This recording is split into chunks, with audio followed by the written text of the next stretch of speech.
Israel Prime Minister Benjamin Netanyahu on Sunday pledged multiple strikes against the Yemen's Houthi rebels after a missile fired by the Iran-backed group landed near the Ben Gurion airport, the country's main international airport. Claiming responsibility for the attack, Houthi said they acted in solidarity with the Palestinians in Gaza. Also, in a video posted on his personal account, Netanyahu said that the Israel retaliation for the Houthi attack will not be one and done situation, and there will be blows in response to the attack. Also, we are acting against them, the Israeli premier said, referring to the previous IDF, that is the Israel Defense Force operation against the Houthis in Yemen. Also, we have acted in the past and we will act in the future. I cannot detail everything. The United States, in coordination with us, is also acting against them. It is not a one and done, but there will be blows, said the Netanyahu. Also, IDF, that is the minister, Israel Defense Minister Israel Katz,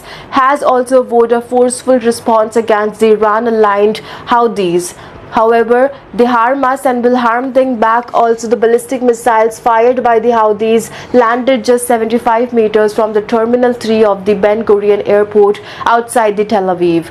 It reportedly bypassed 4 layers of the air defense and hit a grove adjacent to the access road, that with also the airport's perimeter of 1 meter and the country's most sensitive zone, creating a 25-meter deep crater. Also, Israel Defense Force said there are several attempts to intercept the missile failed before it landed near the airport, sending a plume of smoke into the air. However, direct hit on the terminal infrastructure was averted, yet it caused panic among the passengers in the terminal building.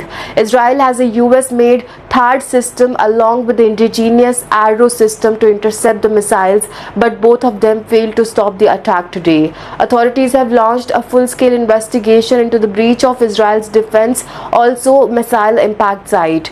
At least 8 people were injured in the attack. Megan David Adom, that is MDA, Israel's National Emergency Service, said. Claiming responsibility, Houthi military spokesperson Yahya Sari said Israel's main airport was no longer safe for air travel. Sunday's strike comes as Israel ministers were reported to be close to the signing off of the plans to expand the military operation in Gaza, which resumed in March following a 2-month truce, prompting the Houthis to hit Israel with